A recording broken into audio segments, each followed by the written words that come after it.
ये ऑपरेशन रातों रात नहीं हुआ, इसके लिए पिछले 15 साल से तैयारी की जा रही थी। ईरान की सुरक्षा एजेंसियों के बीच में तालमेल की कमी की वजह से भी मोसाद के एजेंट्स को काफ़ी फायदा हुआ। मोसाद के एजेंट्स ने 2 महीने पहले ही ड्रोन के पार्ट्स को ईरान के अंदर स्मगल करना शुरू कर दिया था। नमस्कार, मैं Pradeep Datta. Line of communication की इस कड़ी में आज आपको बताऊंगा कि कैसे इजराइल की खुफिया एजेंसी मोसाद ने ईरान की रातों की नींद उड़ा दी।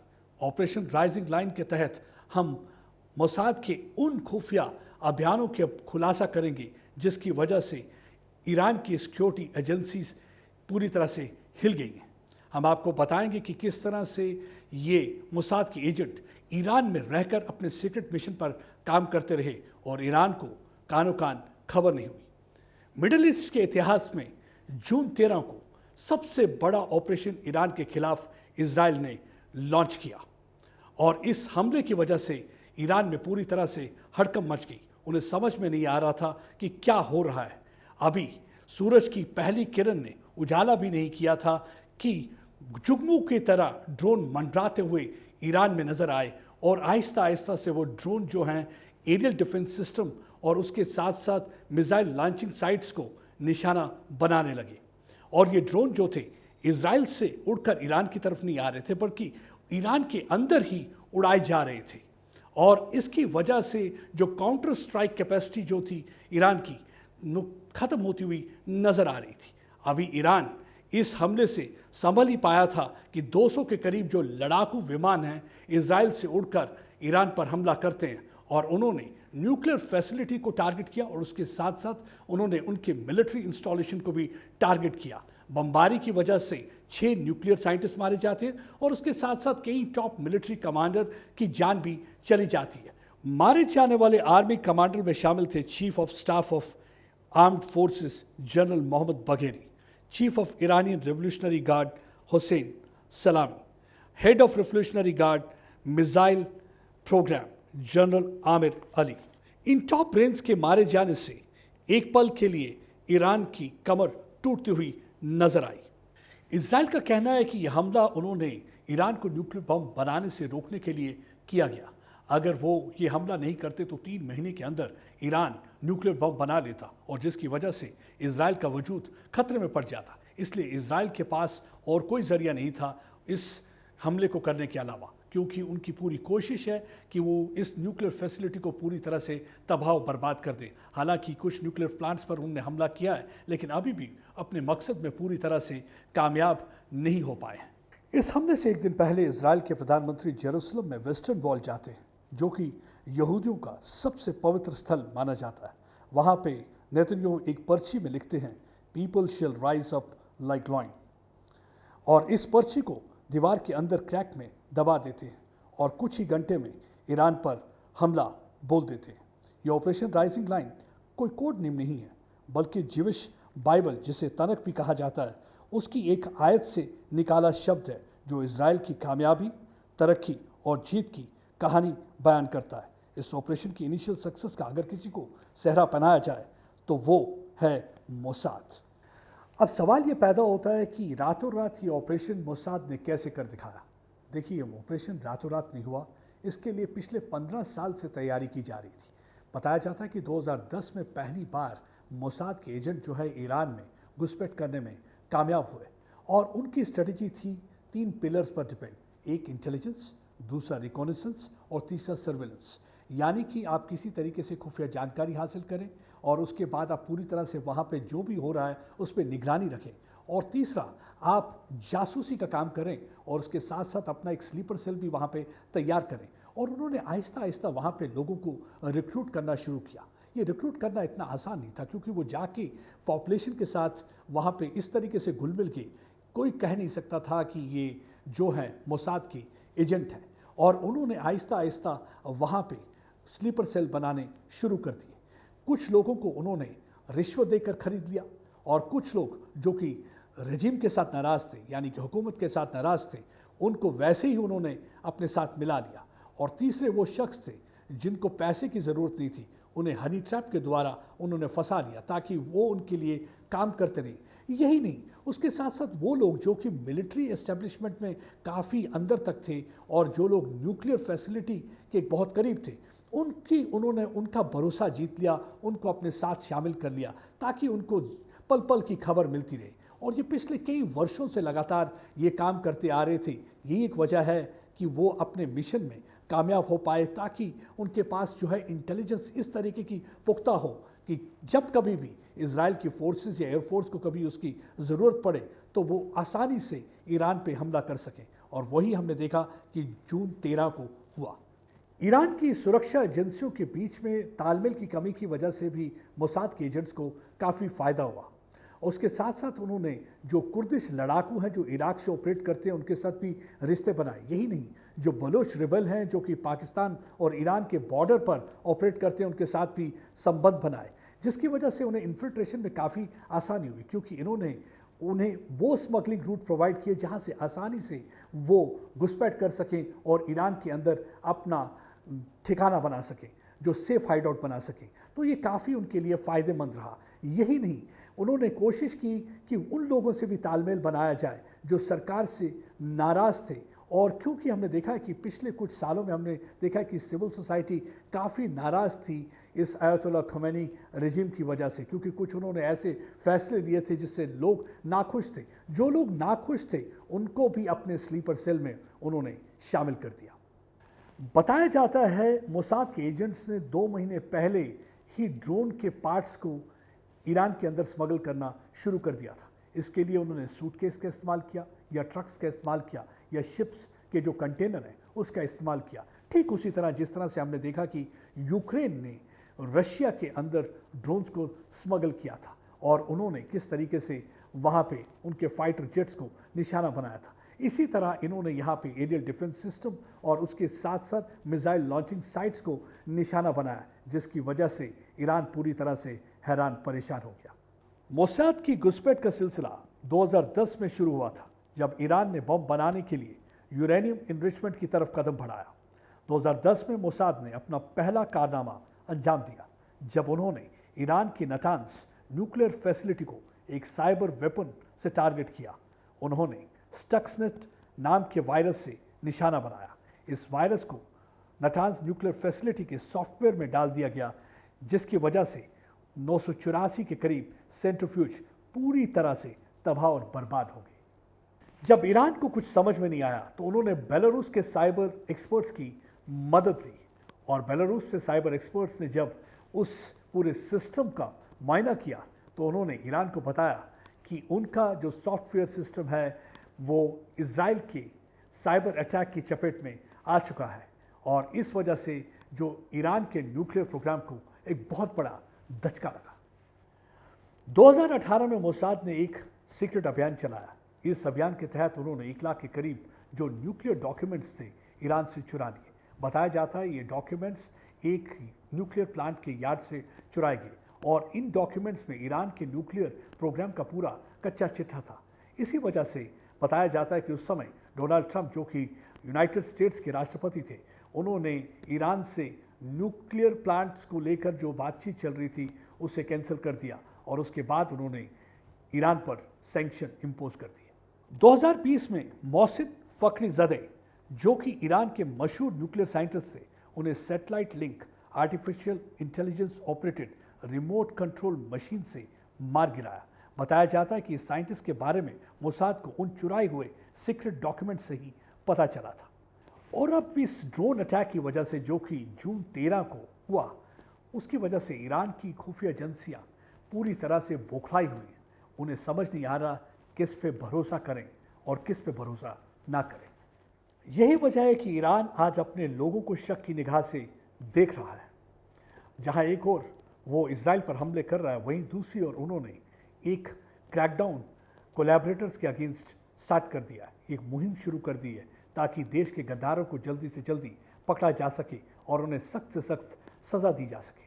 पिछले कुछ दिनों में 28 के करीब जासूस जो कि इजराइल के लिए काम करते थे, उन्हें पकड़ा गया है। पकड़ दकड़ का काम शुरू हो चुका है। एक जासूस जो 2 साल पहले जासूसी के इल्ज़ाम में गिरफ्तार हुआ था, उसे फांसी लगा दी गई है।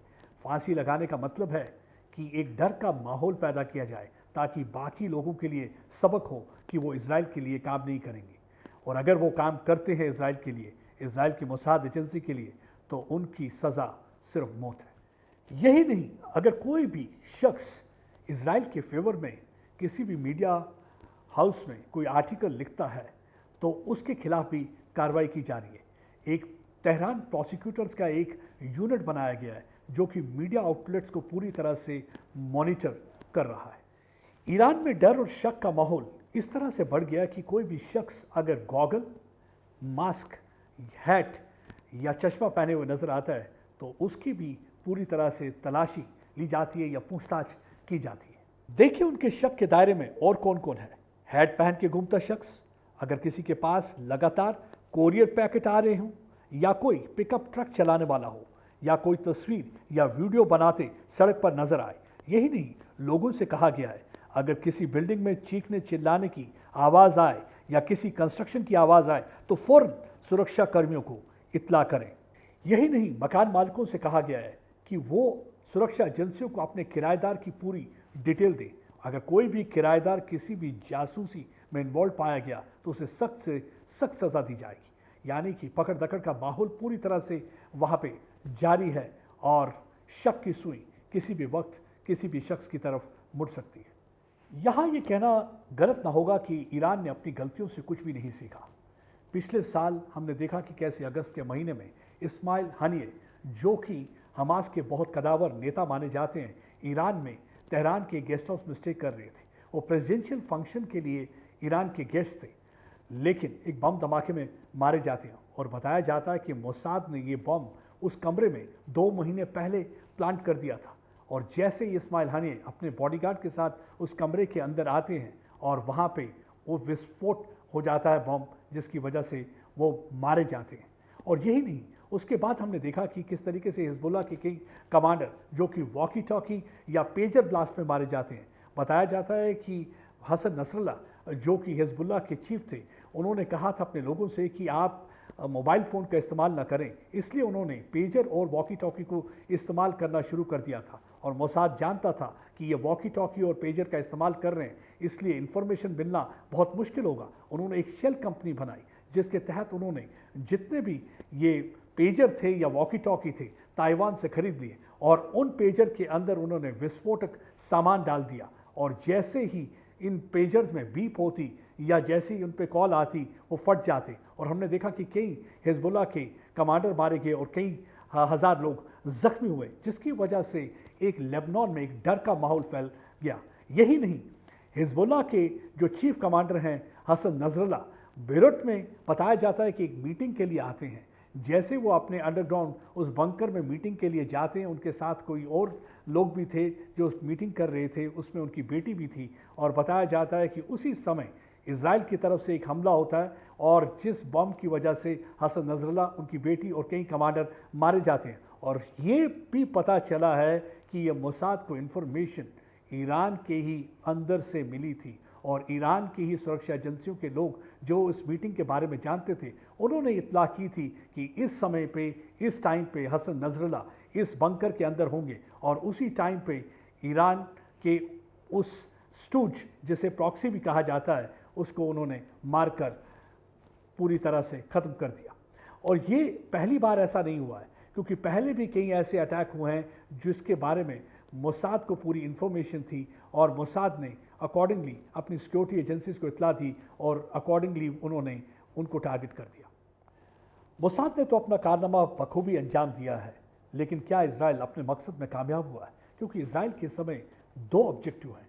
मिलिट्री ऑब्जेक्टिव की बात करें तो न्यूक्लियर प्लांट्स को पूरी तरह से तबाह बर्बाद करना, और पॉलिटिकल ऑब्जेक्टिव की बात करें तो ईरान के अंदर जो रजीम है उसको कोलैप्स करना। ये एक वजह है कि जो एक्सपर्ट्स हैं और जो नज़र रखते हैं मिडल ईस्ट पर, उनका कहना है कि जब बेंजामिन नेतन्याहू ने वेस्टर्न वॉल के क्रैक में वो जो पर्ची डाली थी जिसमें लिखा था राइज लाइक ए लाइन, वो जो लाइन थी, वो जो लिखा गया था, हैंड रिटन नोट था, वो इजराइल के लोगों के लिए नहीं था बल्कि ईरान के लोगों के लिए था।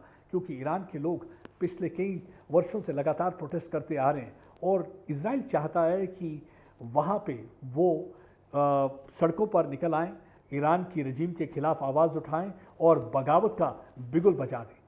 और जहाँ तक मिलिट्री ऑब्जेक्टिव की बात करें तो उन्होंने नाटांज नाम का जो न्यूक्लियर प्लांट है उसको तो टारगेट कर दिया है। हालांकि वो प्लांट जो है वो भी अंडरग्राउंड है, लेकिन उसकी जो पावर जनरेशन फैसिलिटी है उसको तबाह बर्बाद कर दिया है, क्योंकि इस प्लांट के अंदर बताया जाता है कि 17,000 के करीब जो सेंट्रीफ्यूज है। सेंट्रीफ्यूज एक मशीन होती है जो मशीन घूमती रहती है और उसके अंदर गैस होता है, यानी कि अगर इस मशीन को पावर ना मिले और ये घूम ना सके तो ये एक्सप्लोड कर जाती है, यानी ये फट जाती है। और यही कुछ यहाँ पे भी हुआ है। जैसे ही पावर प्लांट को इजराइल ने अपनी बमबारी की वजह से ध्वस्त कर दिया, उसके बाद जो पावर जनरेशन नहीं मिल पाई और ये सेंट्रीफ्यूज स्पिन करते करते रुक गए, और जिसकी वजह से ये पूरी तरह से एक्सप्लोड करके और अब ये प्लांट बिल्कुल भी काम नहीं कर रहा है। दूसरा एक और प्लांट है वो ओवरग्राउंड है, उसको भी पूरी तरह से ध्वस्त कर दिया। लेकिन सबसे जो मुश्किल काम है वो है फर्दो का जो प्लांट है, न्यूक्लियर प्लांट है, वो बताया जाता है कि कौम के पास जो पहाड़ियाँ हैं उसके अंदर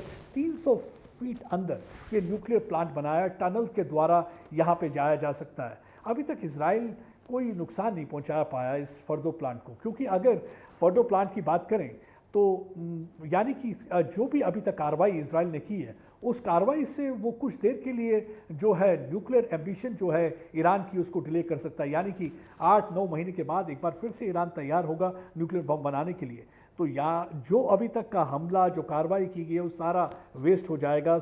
इसलिए इजराइल की जो नज़र है इस समय यूएस के राष्ट्रपति डोनाल्ड ट्रंप की तरफ टिकी हुई है। वो चाहते हैं कि डोनाल्ड ट्रंप उनकी मदद करें, क्योंकि यूएस के पास ही बंकर बस्टर बॉम्ब है और यूएस के पास ही वो जहाज़ है जो इस बंकर बस्टर बॉम्ब को डिलीवर कर सकता है और वहाँ पे ड्रॉप कर सकता है। इस बॉम्ब का पहले इस्तेमाल किया गया था तोरा बोरा की पहाड़ियों में, जब अलकायदा के खिलाफ यूएस की मुहिम जारी थी और उन कमांडर्स जो कि उन तोरा बोरा की उन गुफाओं में छुपे थे उनको टारगेट करने के लिए उन्होंने बंकर बस्टर बॉम्ब का इस्तेमाल किया था। और इस बार इजराइल चाहता है कि यूएस इस बंकर बस्टर बॉम्ब का इस्तेमाल करे, क्योंकि जो भी अभी तक इजराइल के पास बॉम्ब है या वेपन है वो इन जो 300 फीट अंदर जो अंडरग्राउंड जो ये न्यूक्लियर रिएक्टर है इसको नुकसान नहीं पहुंचा सकते। अगर बंकर बस्टर बॉम्ब को इस्तेमाल किया जाता है, बंकर बस्टर बॉम्ब का जो है ये 30,000 पाउंड इसका वज़न है, 20 फीट इसकी लंबाई है और स्टेल्थ बॉम्बर जो यूएस का है